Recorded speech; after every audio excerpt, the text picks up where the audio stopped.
The man known to history as Joseph Vissarionovich Ugashvili, or Joseph Stalin, was born on the 18th of December, 1878, in the eastern Georgian town of Gori.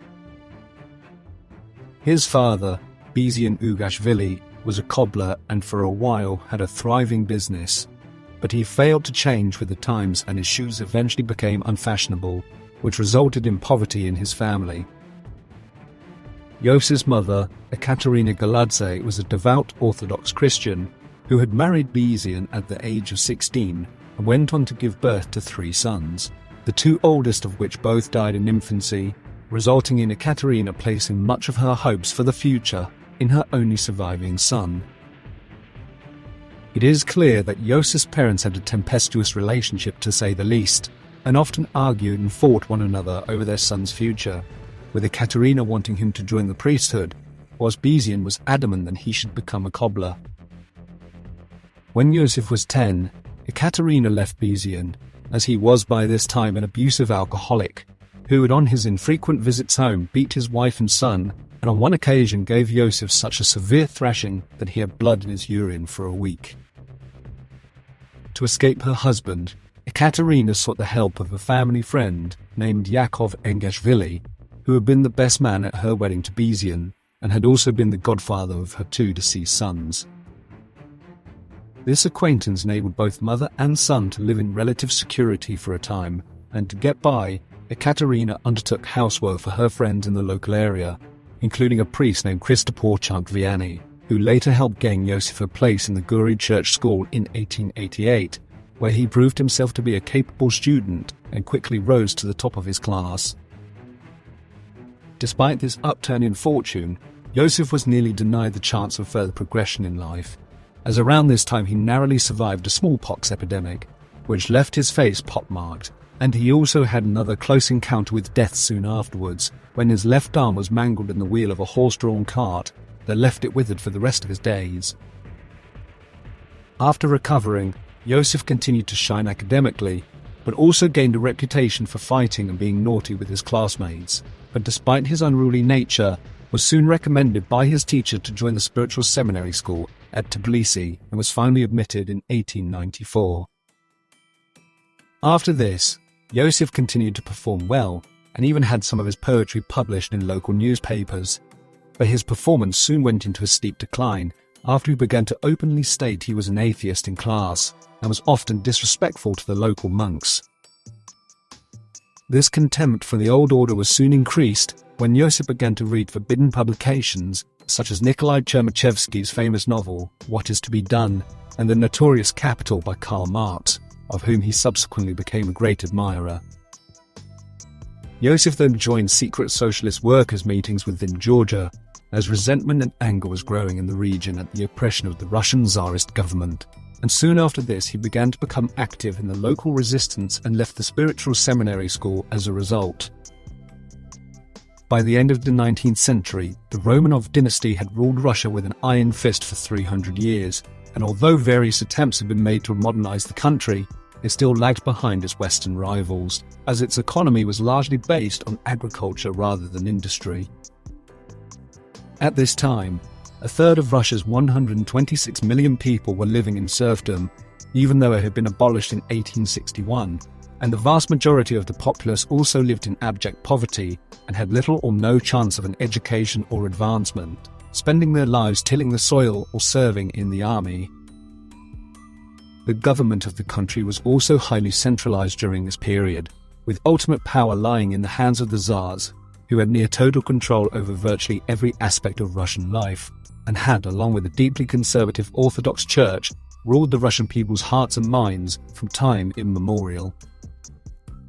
But this grip on power was beginning to erode by the time of Stalin's birth, as resentment within the country was reaching boiling point and was fueled by technologies such as printing presses becoming more and more widespread, which meant that when the restrictions on the press were lifted in 1912, the reality of modern affairs became accessible to the literate citizens of Russia, and political expression became more prevalent. In many ways, the centralization of power was Russia's greatest strength, as well as its greatest weakness, as the fortunes of the Romanov dynasty as well as those of the nation as a whole largely depended on the qualities or deficiencies of the sovereign, which had until 1894 been Tsar Alexander III.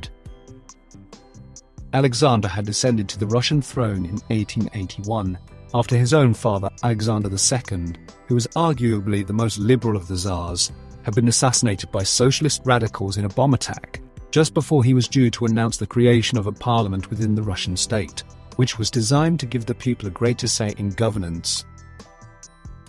Enraged by the death of his father, Alexander III scrapped his father's reforms and initiated an authoritarian clampdown on the country, ending any hope of a more libertarian Russia. This decision, more than any other, would later unleash widespread resentment and hatred across the country. But as Alexander III was a strong, capable Tsar, the likelihood of revolution was remote, as any discontent was stamped on mercilessly as soon as it arose. Then, in 1894, Alexander III died suddenly of kidney disease, at the relatively young age of 49, and was replaced by his timid and inexperienced son Nicholas II, who possessed average intelligence and was nowhere near as capable or ruthless as his late father. Nicholas then continued with Alexander's authoritarian policies, but as he did not have the wherewithal or willpower to carry them out effectively, it was not long before unrest and revolution began to rear their ugly heads, and over the next 2 decades, the Tsar's incompetence and weakness slowly allowed those within the country who were now toughened by oppression and filled with hatred at their lot in life, to rise up and overthrow the Romanov dynasty. Georgia had itself been a part of the Russian Empire since 1801, but had, since the assassination of Alexander II, been relegated to the status of a mere colony, and restrictions were implemented on its population, such as the learning of the Georgian language. This inevitably only fueled the flames of resentment within Georgia over the following decades, and also provided the perfect conditions for the proliferation of radical anti-establishment ideas. In 1899, Yosef began work as a meteorologist in Tbilisi, which was an easy, stress-free job, meaning that he was able to read more revolutionary literature whilst at work, and he soon developed an even more fierce hatred and opposition of the Tsarist regime, as well as the Orthodox Church. During this period, Yosef also began to give talks to local workers and attend clandestine meetings, in which he organized strikes in local factories, which inevitably attracted the attention of the Tsarist secret police, or Okhrana, and to avoid arrest, he then went into hiding and lived off the charity of his friends and socialist supporters. Yosef then joined the fledgling Russian Social Democratic Labour Party, or RSDLP, in 1899, which was a left-wing socialist movement that had been founded in 1898, that would eventually become the Communist Party in 1912. The tactics the party used were often infiltration and agitation, where members would obtain jobs in local factories, in which they would then stir up opposition against the workers' employers, as well as the local authorities, that would then result in strikes and demonstrations, which would often result in fighting with the local police. Yosef was particularly gifted at this kind of agitation or rabble-rousing, and he soon proved himself to be one of the more radical or hard-line members of the party, as he had a reputation for promoting the use of violence, which was a tactic he would come to excel at over the coming years. He then rose rapidly within the Tbilisi branch of the RSDLP and helped to organize further strikes in the local area, which resulted in him being nominated to join the committee of the local party in 1901, but fearing arrest he then moved to Batumi on the coast of the Black Sea, where he again organized protests, at one of which many people were shot by the local police. A year later, Yosef was involved in the instigation of an attack on a local prison where several party leaders were being detained, during which over a dozen of the attackers were killed, and after he organized yet another protest on the day of his comrades' funerals, he was arrested and sentenced in 1903 to 3 years' exile in Siberia.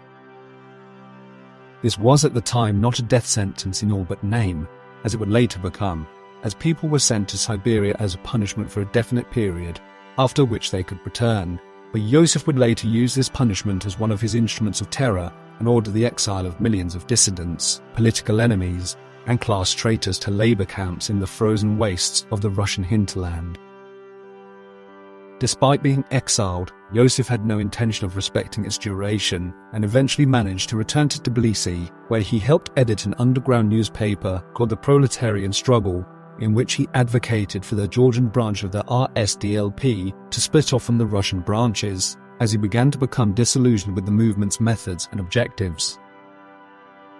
It was also around this time that divisions began to occur within the RSDLP, which would eventually split into various sub-factions or groups, including the Bolsheviks under Vladimir Lenin and the Mensheviks under Julius Martov. The Bolsheviks were seen as the hardline wing of the party, who advocated strict membership rules as well as the nationalization or collectivization of farmland, whilst the Mensheviks argued that worker productivity would be increased if a degree of private ownership was maintained.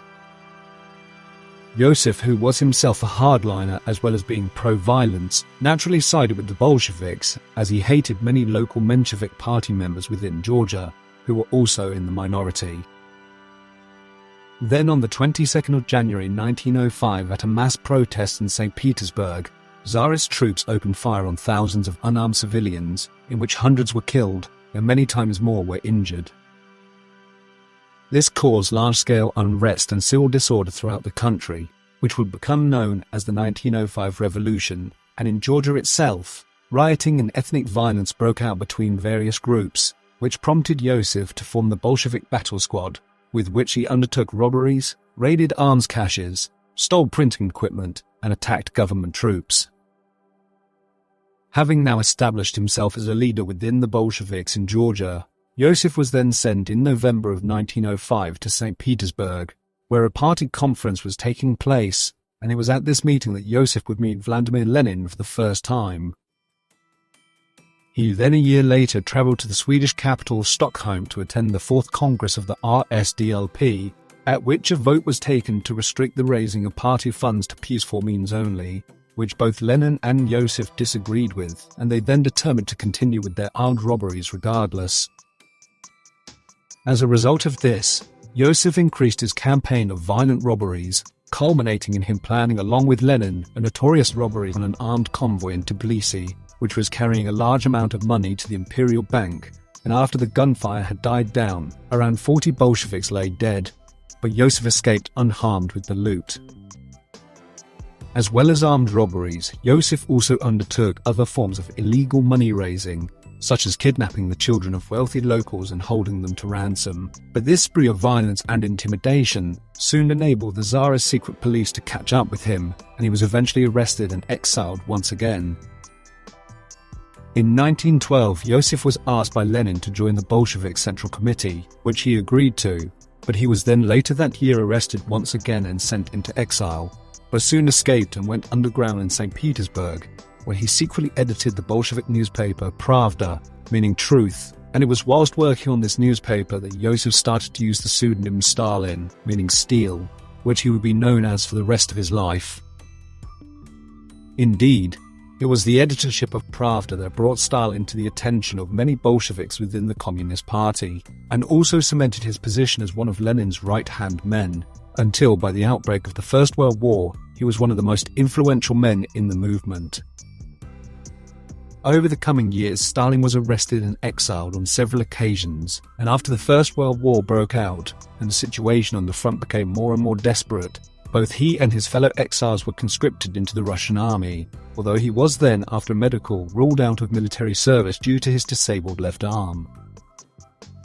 Stalin then requested to be allowed to serve the rest of his exile in Siberia, which was accepted. But whilst he was there, the February Revolution of 1917 broke out in St. Petersburg, which culminated in Nicholas II being forced to abdicate the Russian throne, and he was then replaced by a provisional government headed by Alexander Kerensky. But the new regime's grip over the country was still relatively weak, meaning that the influence of the far left in the shape of the Bolsheviks continued to grow unchecked over the coming months, and eventually, after a series of crackdowns, Lenin secured a majority within the party to try a coup, and in the early hours of the 7th of November, 1917, the Bolsheviks took control of power stations in St. Petersburg, along with other important public services, such as the telephone exchange. Then the Soviet-controlled warship, the Aurora, which was anchored off the shore of the city, opened fire on the now surrounded Winter Palace, which soon afterwards forced the provisional government to surrender, meaning that Lenin and the Bolsheviks were now in power in Russia, and they then began the process of consolidation. In this clampdown, Lenin used the newly formed Bolshevik secret police, or the Cheka, to crush anyone who was deemed to pose a threat to the new regime, and estimates indicate that over 100,000 people were killed over the following months, many consisting of Tsarist supporters, the middle class, and the intellectual elite. The capital of the newly instated Russian Soviet Federal Socialist Republic was then moved to Moscow, mainly because of its centralized location, and also because Lenin wanted to distance the new regime from St. Petersburg, which had been the Tsarist capital since the reign of Peter the Great. Despite this success, Russia was still at war with Germany and Austria, and as the dilapidated Russian economy had been unable to sustain the army during the conflict, the resulting food shortages, discontent, and widespread chaos meant that Lenin was eager to sue for peace. Another reason for peace being necessary was that the Bolsheviks needed to consolidate their power over Russia, and any continuation of the war could potentially weaken their tenuous grip over the country. But their position was soon strengthened when a ceasefire was agreed with Germany on the 15th of December 1917, and hostilities with the Central Powers then formally ceased, with the signing of the Treaty of Brest-Litovsk on the 3rd of March 1918. Despite the conclusion of Russia's involvement in the First World War, there was still fierce resistance against Lenin's regime within the country itself, as the Bolshevik seizure of power in the October Revolution had effectively unified people from all corners of the political spectrum against the communists, who became known as the White Russians, and it was not long before fighting broke out between the two factions, igniting the conflict known to history as the Russian Civil War.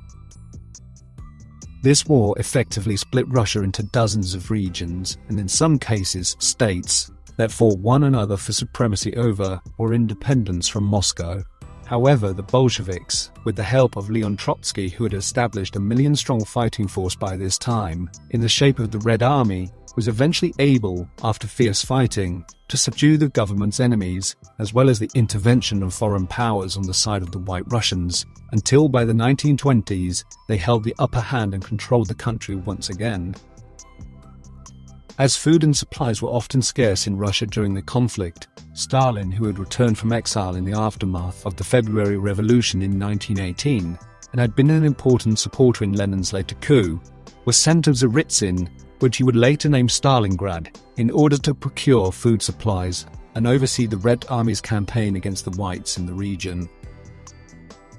During his mission of food procurement, Stalin ordered the execution of anyone who defied his orders, and his tenure as the commander of the Red Army in the region was largely met with criticism from his Bolshevik party comrades, who disapproved of his strategy of sending mass numbers of Red Army troops against the Whites, which often resulted in massive losses.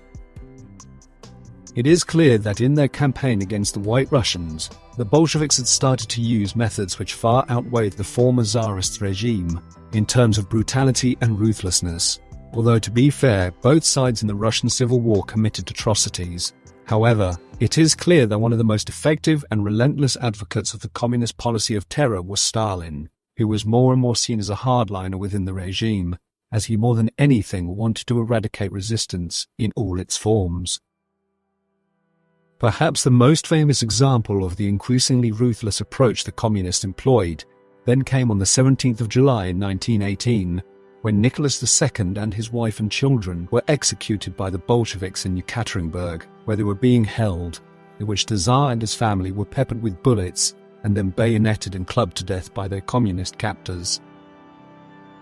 During this period, Stalin was assigned to various military commands during the latter stages of the Russian Civil War, in which he proved to be ruthless in dealing with the deserters, and was ultimately rewarded by the government with the Order of the Red Banner for his services to the communist cause. Shortly after this, Stalin was also involved in the Polish-Soviet War, which had started when the newly re-established Republic of Poland had sought to capitalize on the state of upheaval within Russia in order to expand its eastern frontier. During the conflict, Stalin often disobeyed orders and again received criticism from within the Bolshevik party for his increasingly harsh methods. However, the war eventually ended in Poland's favor and a peace treaty was signed shortly afterwards, as Russia was still too weak to fight on multiple fronts. This treaty, combined with the Bolshevik victory in the Russian Civil War, finally allowed them to concentrate their efforts on internal affairs, which in the early years of the regime's rule was centered around centralizing control of the country in virtually every respect. However, in the early 1920s, opposition to the Soviet regime resurfaced in the shape of strikes and unrest, particularly from the country's rural population, who had by and large not been involved in the communist seizure of power and were on the whole supporters of the deposed Tsar or the White Russians.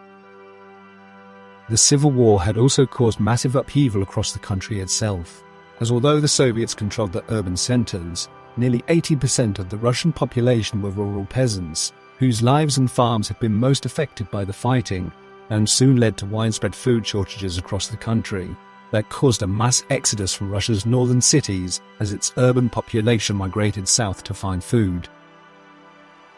This migration was a problem for the Bolsheviks, because the vast majority of their supporters were industrial workers and city dwellers, who were now becoming more and more dissatisfied with the regime's inability to secure adequate food supplies. To resolve this issue, the Soviets then ramped up their policy on food requisitioning that was put in place to concentrate Russian agriculture output and feed the Red Army, as well as the dwindling population of the country's urban centers, such as Moscow. But this policy soon resulted in mass starvation and famine across rural southern Russia, as hundreds of thousands of farmers' crops were simply taken from them, which left both they and their families with no source of income or food, and culminated in the Russian famine of 1921 to 1922, in which several million peasants died from starvation. This dire situation then prompted Lenin in 1921 to make concessions in his new economic policy, which allowed state industry and private enterprise to coexist, and replace food requisitioning with taxation that allowed the country's farmers to keep and sell the crops they produced. This policy was largely successful in restoring adequate food production. However, it was unpopular with certain members of the communist regime, such as Trotsky, who argued that the state should repossess all worker output, whilst economic moderates such as Lenin and Stalin were in favor of a degree of private enterprise, so long as it was controlled and directed by the state. Stalin's support of Lenin had made him an important figure within the regime by this time, and was then in 1922 nominated to become the party's new general secretary, which was an administrative position that placed him in charge of party membership along with disciplinarian duties. This role also gave Stalin a foothold in virtually every aspect of the governance of Russia, as after all the party was the state, and as power was highly centralized, the responsibility of Stalin's new role was spread across the entirety of the Soviet government and therefore the country. This meant he was able to gather information on potential enemies, and he then gradually and quietly began to accumulate power through ever-expanding bureaucracy, which lay at the root of his eventual rise.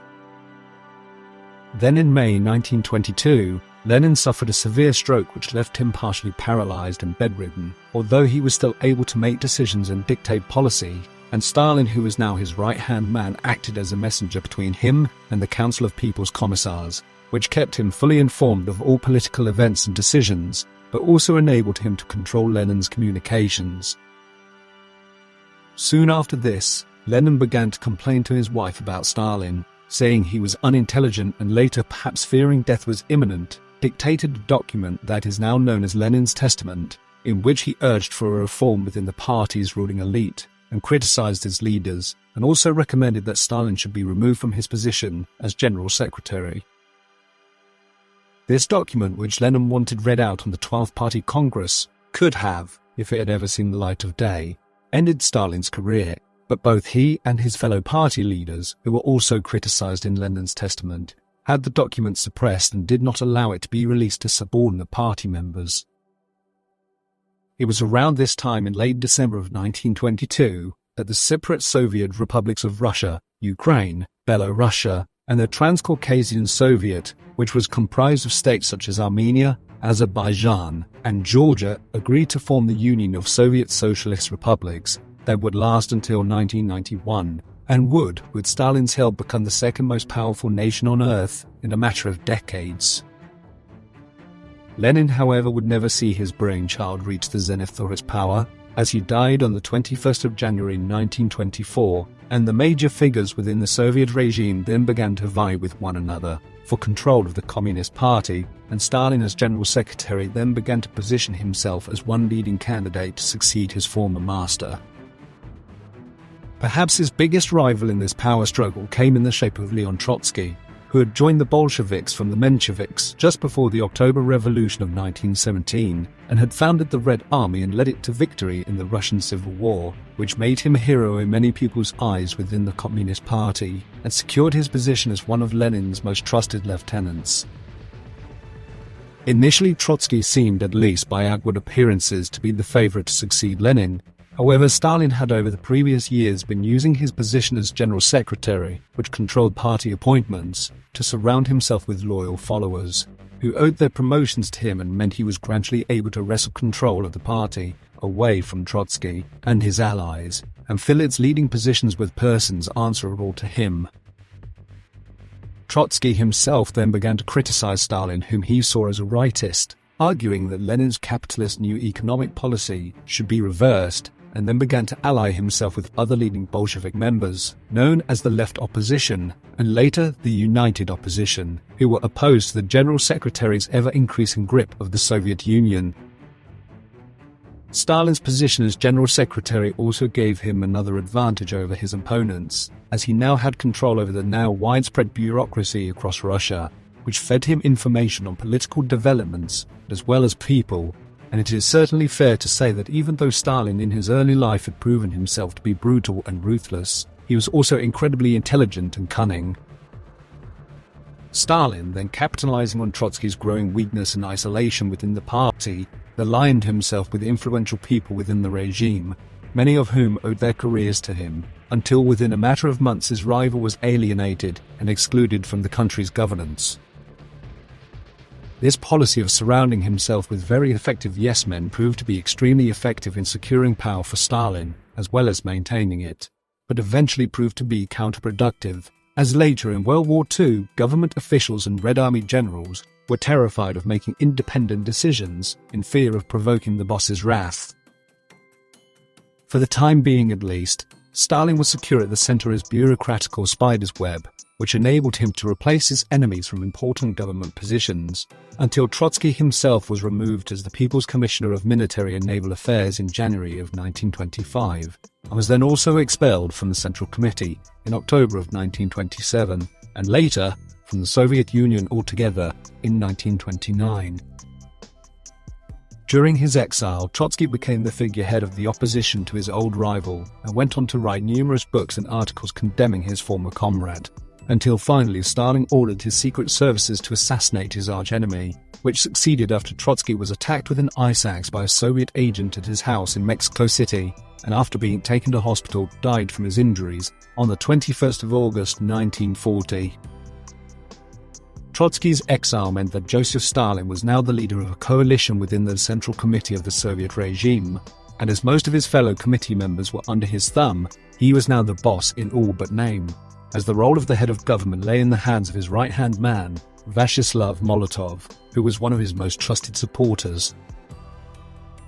Molotov would later play a crucial role in the re-establishment of the collectivization of agriculture, and would also, in his later role of Minister of Foreign Affairs, become one of the most famous and recognized members of Stalin's inner circle, as he met with world leaders including Hitler in the lead-up to World War II.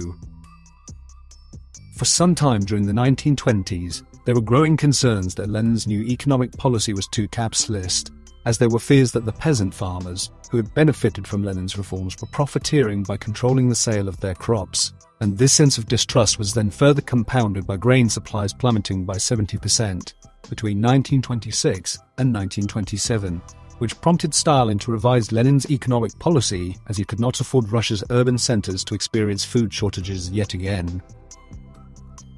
Another reason for the need for economic change was the relative backwardness of the Soviet industry, that lagged decades behind its Western rivals, and it was this, combined with the dwindling food production, that finally prompted Stalin to enact the first of his 5-year plans from 1928 to 1932, in which collectivization was reintroduced and the growth of heavy industry was given priority. This resulted over the coming years in hundreds of factories, mines, and plants being opened across the Soviet Union that doubled the country's industrial workforce from 3 to 6 million in 5 years, and also increased industrial output by over 100%. This rapid and forced industrialization, which arguably came at the cost of tens of thousands of peasants' lives, eventually would give the Soviet Union the industrial capability it needed to maintain the war against Nazi Germany, as without it, the country would almost certainly have not been able to manufacture the thousands of tanks, aircraft, and other war materials that were required in order to claim victory. Another part of Stalin's first 5-year plan was the ramping up of his policy of collectivization, which inevitably meant that the Soviet Union's farmers, who had hitherto enjoyed a degree of freedom or private ownership, would have to be brought into line under state control. These affluent farmers, who were known as kulaks, were a class of landowner who had, through reforms in the 19th century and Lenin's new economic policy, accumulated some degree of wealth, as they had been allowed to sell their crops instead of handing them over to the government, on the condition they paid taxes instead.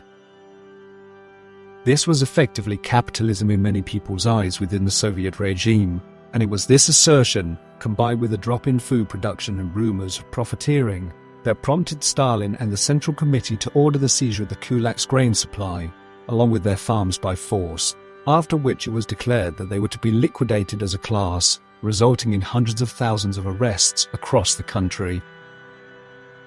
Estimates vary, but the number of kulaks who were either arrested, sent to Siberia, or killed is thought to number in the hundreds of thousands and very likely the millions. But this policy of arrest, exile, and eradication meant that the class of people who were primarily responsible for producing most of Russia's grain was wiped out in the space of a few years, and would eventually lead to mass starvation and famine.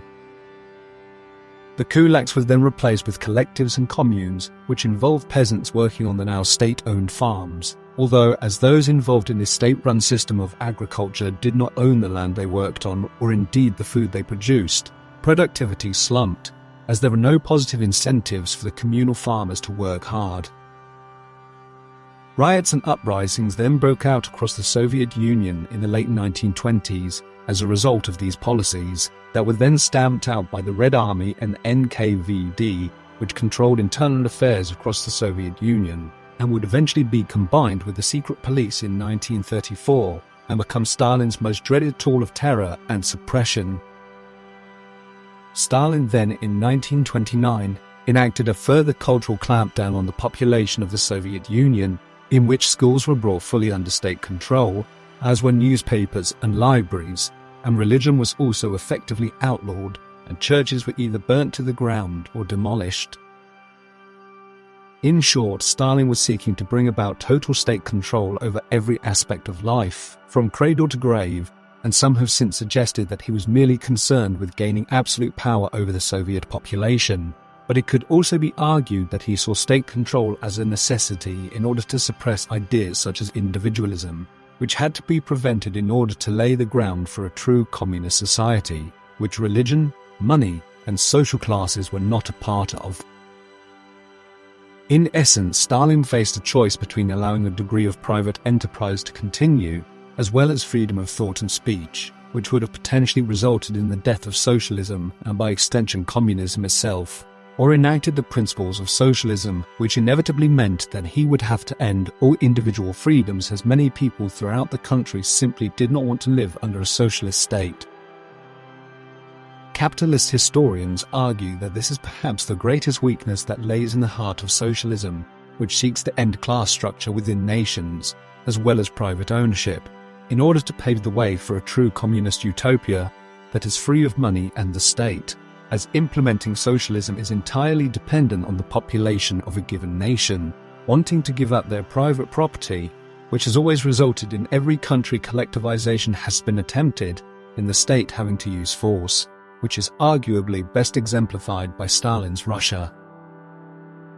In essence, Stalin's solution to the resistance of those who did not agree with his policies of collectivization was the use of force and suppression, which inevitably meant that the state control over speech and thought was also necessary in order to crush dissent. Modern-day socialists in the Western world have argued that the path to true socialism must lie in gaining the approval of a given population for collectivization via democratic means. However, as no socialist country has successfully enacted a class-free, communal society, the validity of true socialism as a form of governance, not to mention its economic merits, remains hotly debated and deeply contentious to say the least. In the case of Stalin's Soviet Union at least, the state was everything: state farms, state schools, state libraries, state industry, and everything a person thought or did was influenced and dictated by the state, and any dissension, no matter how minor, was stamped on with merciless efficiency. Stalin and his allies were in effect bringing about the most ruthless and all-powerful dictatorship in human history, as control was total by the early 1930s and outside influence was zero. But these policies of the centralization of power soon backfired in early 1932, when a particularly harsh winter in the Ukraine and southern Russia, along with collectivized farming, resulted in an unprecedented famine that would ultimately result in the deaths of nearly 3 million people. This was despite the fact the grain harvest in the Soviet Union was roughly the same as in 1930, but the government's increasingly harsh requisitions of grain resulted in the majority of the country's food being sent to its population centers, culminating in massive food shortages in rural areas. Another cause of these shortages was that Stalin had enacted a policy of selling the Soviet Union's grain supplies abroad, for which he in return received aid and materials for the country's industrial base, that he was attempting to modernize and enlarge at breakneck speed. Many have argued that this famine was entirely avoidable and that Stalin's policies of redistribution had been its direct cause, although he himself blamed subversive elements within the Ukraine and southern Russia and attempted to deflect the blame from himself. What then followed is known as the Great Terror and the Great Purge, which was instigated after the murder of Stalin's close friend Sergei Kirov, the head of the Communist Party in Leningrad, formerly St. Petersburg, in December of 1934. Some have claimed that it was in fact Stalin who ordered the murder of Kirov, as he suspected him of disloyalty and was resentful of his growing popularity within the Communist Party. Whatever the reason and whoever gave the order, Stalin used his friend's death as a pretext to order the arrest and execution of anyone he thought was complicit in the incident, as well as anyone who had opposed him in the preceding years. During the Great Purge, which lasted from 1936 to 1938, Stalin ordered the NKVD to undertake massive clampdowns on the Soviet population, the Red Army, and the Communist Party itself, in which potential dissidents were arrested, including many high-ranking government officials who were often exiled or executed after public show trials. Estimates vary, but the total number of deaths that resulted from this purge is thought to have been as high as 1.25 million people, including former aristocrats, business owners, and clergymen, many of whom posed no kind of threat to Stalin, who even had the wives of many of his closest followers arrested and sometimes killed in order to terrify them into submission. Another weapon in Stalin's arsenal of terror were the gulags, which was a government-run system of forced labor camps that had been set up in the early 30s in mostly remote areas, where people were sent as punishment and were in many cases worked to death. As many as 18 million people passed through the Gulag system between 1930 and 1950, but the exact number of deaths is still unknown. However, some historians state that the total number to be around 1.5 million people. As previously mentioned, the major part of Stalin's Great Purge was his liquidation of the officer corps of the Red Army, which was instigated to rid any opposition within the armed forces and further consolidate Stalin's control, in which hundreds of Red Army officers and generals were arrested and executed, as well as former White Army soldiers from amongst the civilian population. The historical consensus is that this purge severely weakened the fighting capability of the Red Army, as many of its best and brightest were arrested, exiled, or killed, meaning that when Nazi Germany invaded the Soviet Union, the army's leadership had in effect been crippled, and this arguably contributed to many of the massive defeats and losses the Russians experienced in the early stages of the war. By this time, Germany was a rising power in Europe, and Stalin was well aware of Adolf Hitler's hatred of Bolshevism, and as a result started to prepare for a possible war with Germany. But due to the purges of the Red Army, its ability to fight was minimal to say the least, and its equipment, although plentiful, was in many cases outdated or in a state of disrepair.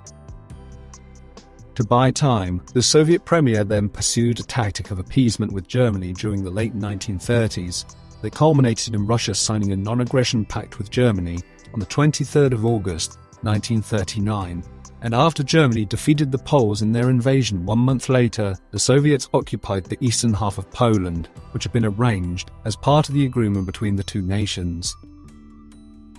During this occupation, the Red Army and the NKVD captured thousands of Polish officers, who were later executed on Stalin's orders, along with members of the country's intelligentsia, in the Katyn massacre of April and May 1940, in which upwards of 22,000 Poles were murdered. This occupation of the western half of Poland then prompted both Britain and France to declare war on Germany on the 3rd of September 1939, and anticipating, as many did, that the war between the Allies and the Germans would be a long drawn-out affair, much the same as World War I, Stalin offered Germany support in the shape of food and oil supplies. Whilst Germany was preoccupied with the Western powers, Stalin turned his attention to his northern neighbour Finland, which he saw as an easy target, as he wanted to use the country as a buffer zone against a possible future war with Hitler, and also wanted to secure naval ports for the Soviet Navy in the Baltic Sea. Stalin then attempted to intimidate the Finns into submission by offering their government an ultimatum in October of 1939 to hand over the border region of Finland to Soviet control, along with numerous Baltic islands, and also allow Soviet troops to be stationed in Finnish territory. But the Finns refused the Soviet demands, and after negotiations broke down, Stalin ordered a full-scale invasion of the country, which began on the 30th of November 1939. Despite the fact that the Red Army was the largest on Earth at this time, the Finns, who had constructed an elaborate defense network along their southern border, wore down the advance of Stalin's troops, in which he lost some 250,000 men, whilst the Finns only lost 25,000. This was seen as a humiliation for Stalin himself, as his Red Army had been unable to steamroll at the numerically inferior Finnish army, and after a peace treaty was signed in March 1940 that secured the buffer zone that the Soviets had wanted, a rapid overhaul of the Red Army was instigated over the coming months, in which tactics, training, and equipment were reformed and overhauled. Stalin, who was himself responsible for the massive losses the Red Army had endured, privately acknowledged that he had made mistakes in the lead-up to the war, and afterwards sought to reform the leadership of the Red Army by sacking his defense commissar, Klement Voroshilov, and replace him with Semyon Timoshenko. It could be argued, however, that Stalin's disastrous invasion of Finland in the end worked to his benefit, as many of the deficiencies within the Red Army were identified during the conflict, which enabled the Soviets to prepare for the later German invasion. The flip side to this is that the ineffectiveness of the Red Army in the Winter War, as it is now known, only further encouraged Adolf Hitler to hasten his invasion plans of the Soviet Union, and at one point he even stated in reference to Stalin's regime, "You only have to kick in the door, and the whole rotten structure will come crashing down." Next, Stalin turned his attention to the Baltic states of Estonia, Latvia, and Lithuania, as well as northern Romania, which he again wanted to use as buffer zones between him and Germany, and after they were incorporated into the Union of Soviet Republics in August 1940, mass arrests and deportations were instigated to subdue the local population. During his early years as Soviet Premier, Stalin regarded France, and in particular Britain, as greater threats than Germany, as they had supported the White Army during the Civil War. However, As fascism, and in particular German National Socialism, began to manifest itself during the 1920s and early 1930s, the Man of Steel was forced to take the threat of Hitler's Third Reich seriously, and thusly began to build up his nation's armed forces. It could also be argued that the signing of the Non-Aggression Pact with Germany gave Stalin a false sense of security, as he understandably calculated that a war between Germany and the Western powers would last for years and would give him plenty of time to build up his defences, the strength of which he hoped would make Hitler think twice before starting any war. Then, both to Stalin and to the world's surprise, Germany defeated the French and Allied forces in just 6 weeks between May to June 1940, culminating in the French surrender, which left Britain alone in the war, and Hitler, after failing to invade the Iron Nation during the Battle of Britain, perhaps inevitably made the Soviet Union his next target. This invasion, which was scheduled to begin in the early summer of 1941, was codenamed Redbeard or Barbarossa, after the Teutonic king that had fought the Slavs in the Middle Ages, and was comprised of 3 massive army thrusts, involving 3 million German troops who would use blitzkrieg or lightning war to surround and annihilate Stalin's forces, before driving onwards towards Leningrad in the north, Kiev in the Ukraine, as well as Moscow itself. Stalin, in contrast to popular myth, received no concrete intelligence on Hitler's true intentions before the invasion began, as the reports he did receive were vague or unclear. Therefore he continued to stall for time, as he believed the German reassurances that the build-up of his troops on the Soviet border were not part of an invasion, and hoped at worst that they were to be used to threaten him and were part of an impending ultimatum. The reality was, however, that Hitler was planning to invade the Soviet Union, and he then gave the go-ahead for the invasion by broadcasting the word Düsseldorf on the afternoon of the 21st of June, 1941, and at around 3:15 in the morning on the 22nd of June, Operation Barbarossa began with bombing raids on cities across the Western Soviet Union as far afield as Leningrad, and after a massive artillery barrage had ceased, Hitler's forces crossed the Soviet border. Over the coming weeks, the Germans cut through the Russians like a knife through butter, and it seemed to all, including Stalin, that disaster and defeat were certain. However, despite the colossal losses the Red Army sustained during the opening stages of Barbarossa, which numbered in the millions, it ultimately managed to mount one of the greatest military comebacks in human history and defeated Hitler's Germany once and for all.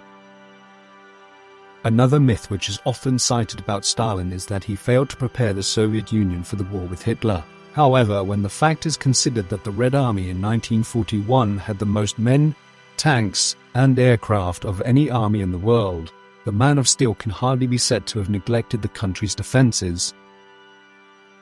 If anything, the Soviet Red Army was too large or unwieldy, as resupplying and equipping it with modern equipment inevitably took time, and as the Russians had never fought a modern, large-scale industrialized war against a major European power before, the true effectiveness of its armed forces, as well as its equipment, was still unknown at this time. It should also be remembered that the German army in 1941 had just defeated the armies of France and Britain in a very short period of time. Therefore, it should be no surprise that the Russians folded under the German onslaught during the early stages of Barbarossa, as they were fighting the most highly organized fighting machine in the world at that time. Since World War II, many theories have been put forward regarding why and how the Soviet Union was triumphant over Nazi Germany. Some claim that Hitler was incompetent and simply declared war on the wrong countries at the wrong time, whilst others state that it was a close-run thing and could have gone either way, and many often claim that Stalin himself was incompetent and only won the war because he allowed his generals to do their jobs. In truth, all the parties involved, including Stalin, Hitler, and all the leading generals and military commanders on both sides, made massive mistakes during the war in Russia. Therefore, it is overly simplistic to attribute blame or praise to any one person or cite any given mistake as being a turning point in the conflict. Although the Soviet Union was far poorer than the Western powers, its greatest advantage in its war with Hitler was arguably the sheer size of its population, which in the early 1940s totaled around 200 million people, whilst Germany on the other hand had a population of 90 million, including Austria, Czechoslovakia, and occupied Poland. More importantly, around 45% of the population in the Soviet Union was under the age of 20 in 1941, compared with only 33% of the German population, meaning that Stalin could call on around 45 million men in total if needed, whilst Hitler had a maximum of around 15 million men of fighting age.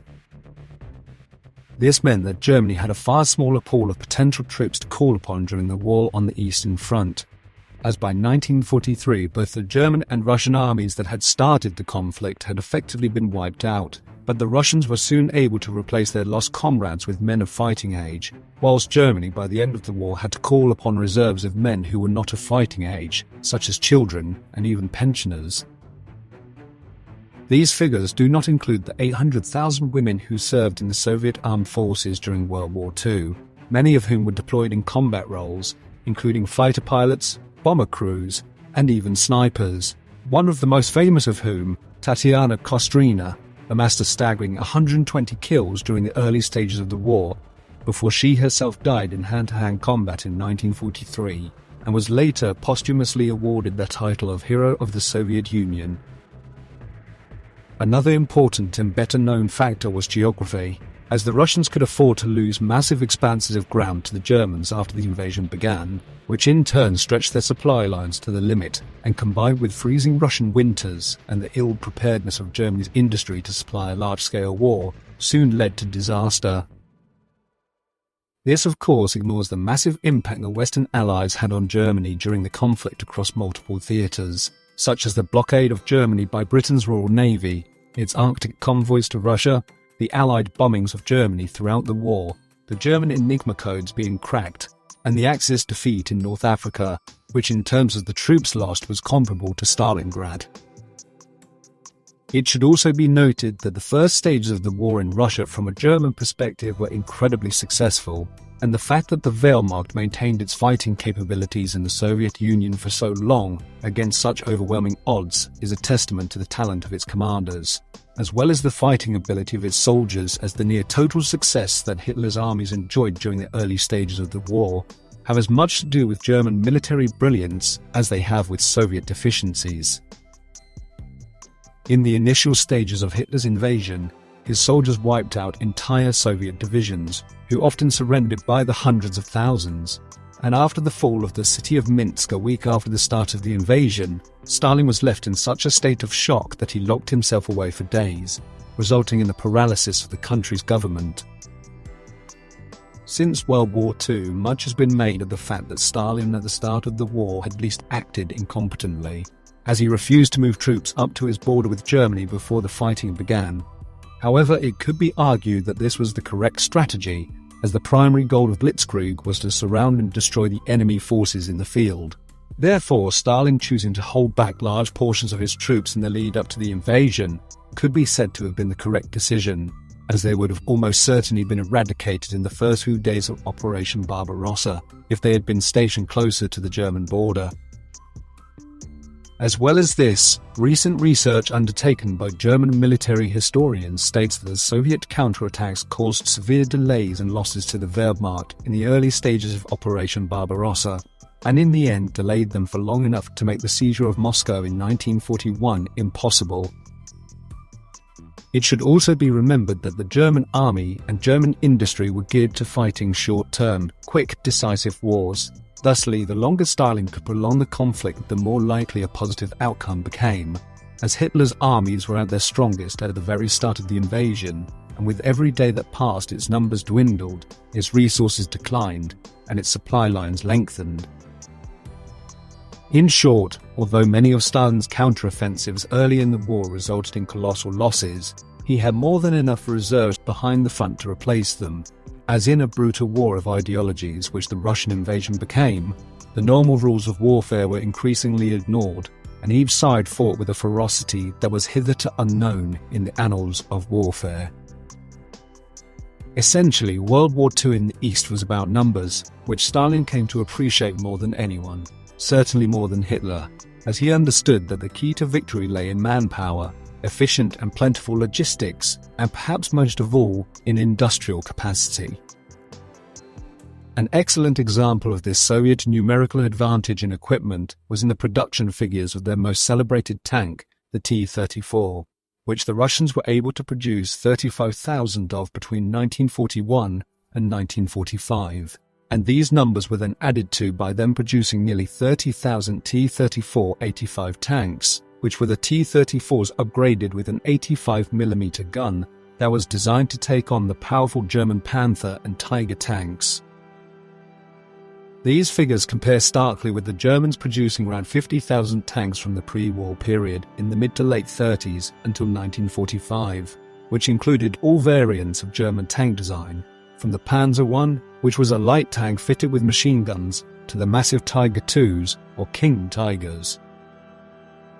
In short, the Russians produced more models of one world-class tank in 4 years than the entire German tank output from the mid-30s until 1945, excluding self-propelled guns, which, if included in these figures, means that the Soviets produced some 100,000 tanks and self-propelled guns in 4 years, while the Germans only produced around 63,000 tanks and self-propelled guns in 10 years. Also, when one takes into consideration the tens of thousands of American Sherman tanks, as well as all the other types of Allied tanks and self-propelled guns, the Germans were vastly outproduced and outnumbered on all fronts in terms of tanks and self-propelled guns by nearly 3 to 1. These figures also exclude aircraft, transport vehicles, food, oil, and manpower, which were limited for the Axis powers, but almost unlimited for the Russians and the Western Allies.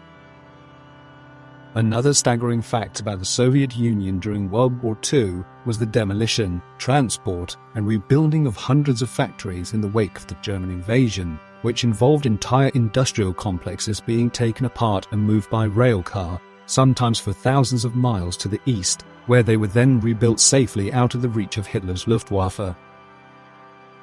Soviet archives and records state that in each case, up to 10,000 rail cars were required to move a single factory, which must have presented a colossal logistical nightmare for the people responsible for overseeing this mass transportation, and also caused a huge amount of upheaval to the Soviet rail network, which was already strained to the limit with moving and supplying the Red Army, let alone the transportation of as many as 1,500 factories. All in all, these mind-bending figures paint a picture of a country which was by 1942 completely geared to fight a long-term industrialized war, where in contrast Hitler did not place the German economy on a total war footing until well after the war was lost.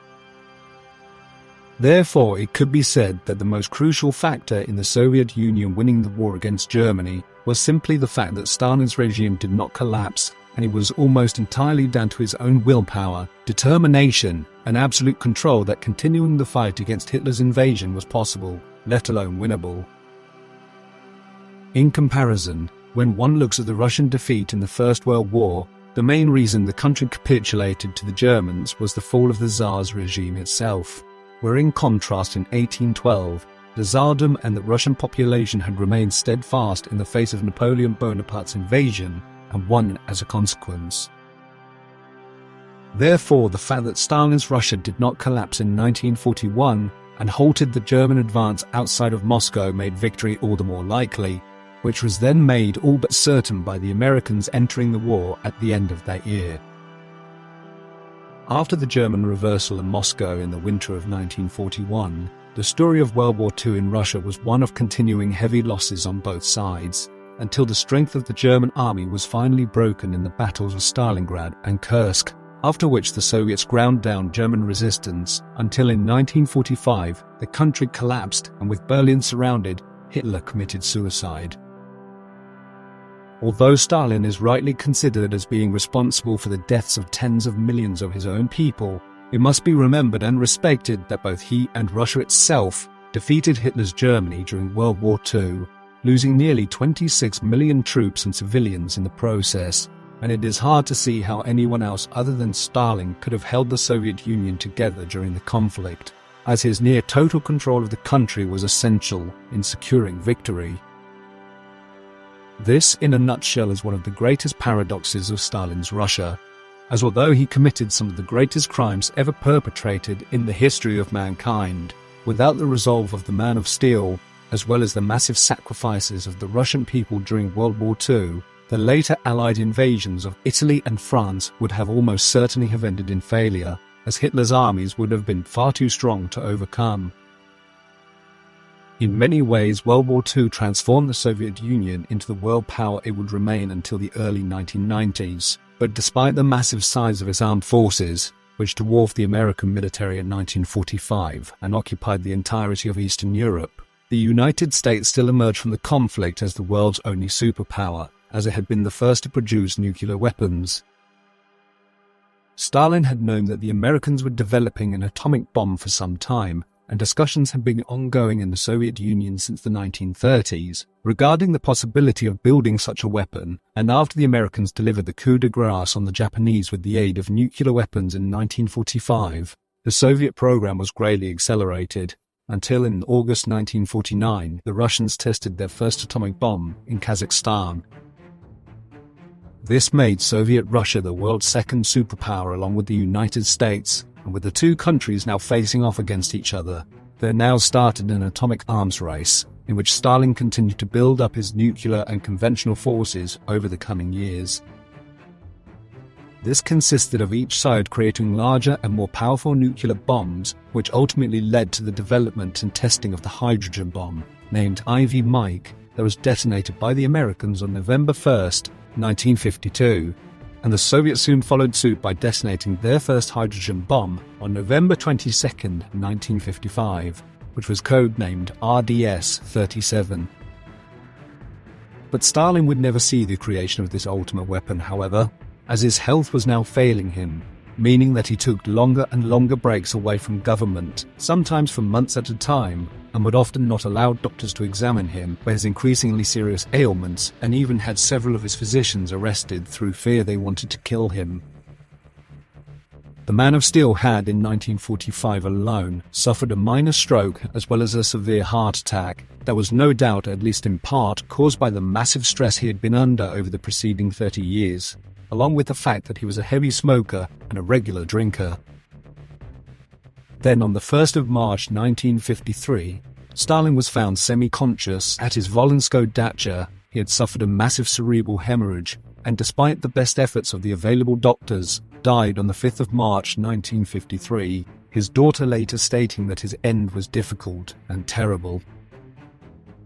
Joseph Stalin went from being a peasant in the 19th century to being one of the most powerful men who has ever lived in the late 1940s. In his early years, he was little more than a crime boss, stealing money and killing his enemies. But by the time he died, he had ordered the deaths of tens of millions of people, either through execution, forced labor, or warfare, during what many regard to be the greatest communist experiment of the 20th century. It is also said of him that he abandoned the ideals of Marxism by centralizing control under him, and in doing so created a highly centralized dictatorship, which only served to increase his own power as he denied the workers any say in the governance of the country, which remained in the hands of the few rather than the many. In opposition to this, many capitalists state that every time socialist states have tried to bring about true communism, the process has failed, as many people naturally did not want to give up their family's property and assets. That often resulted in the state having to use force, and in many millions of cases resulted in violence and death. This is why many people around the world today still hope for the realization of true communism, which is a society based on communal ownership, as many feel the transition from capitalism to socialism and then communism has never been enacted, as many socialist governments perhaps inevitably are taken over by power-hungry people, such as Stalin, who denied the workers the right to govern their own destinies. Whether he is a true socialist or not, many historians consider Joseph Stalin to be the most successful dictator in human history, as Adolf Hitler, for example, only ruled over Germany for 13 years, while Stalin, on the other hand, led Russia for nearly 3 decades and transformed the country from the weak man of Europe into the continent's only superpower, which on the global stage was only rivaled by the United States. In the modern world, there are still those who argue that both Stalin and Mao Zedong were justified in ordering the deaths of millions of their own people, as in their eyes there was no other way of transforming Russia and China, whose population largely consisted of peasants, into modern industrialized states. Other historians have countered this by stating that there is no justification for the millions of deaths ordered by Stalin and Chairman Mao, as industrialization could have been achieved with free markets and property rights such as in the West. It is also argued that millions of deaths under communism were inevitable, as there was no other way of capitalism and property rights ever being ended in Soviet Russia or Maoist China, other than the use of force, and as the state controlled every aspect of life, reducing the population to near slave status and crushing all opposition to the ending of private property was necessary in order to compete with the advanced Western nations. When he was young, Joseph Stalin grew up hating the oppression of the Tsarist regime, but in the end he personified the Orwellian observation that those beset in overturning the hierarchical structure of society often seek power for themselves when offered the opportunity, and in the end the man of steel created a state that was authoritarian, oppressive, and psychologically invasive, and was far more terrifying than anything those living under the Tsarist Empire could ever have imagined. No one really has an accurate idea of how many deaths Joseph Stalin is responsible for. Conservative estimates range from 20 to 30 million, whilst others estimate the number to be far greater. Whatever the true figure, there is little argument that Joseph Stalin was one of the three greatest mass murderers in human history, along with Adolf Hitler and Mao Zedong. In the West, we tend to think we had an important role in defeating Nazi Germany, which in many ways is true. However, it is widely accepted that it was the Soviet Union and its people that crushed Nazi Germany and won World War II in Europe, as despite massive losses, the country still had the largest army in the world when the conflict was over, and dominated the geopolitical landscape for the next 50 years. This gives one an idea of how ruthless Stalin's Russia was, and it is no surprise that he is still considered to be a hero in Russia today, as he after all oversaw the defeat of Hitler's Germany and turned the Soviet Union into the superpower it remained until 1991. All in all, Joseph Stalin was an intelligent, hard-working, ruthless pragmatist who destroyed every enemy who dared oppose him during his lifetime, and in doing so, built the most powerful and all-encompassing dictatorship in history, in which he ordered the deaths of millions, and in the end, got away with it. What do you think of Joseph Stalin? Was he the gold standard of dictators, or a hero who brought about the downfall of Hitler's Germany and transformed his country into a superpower? Let us know in the comment section, and until next time, thank you very much for watching.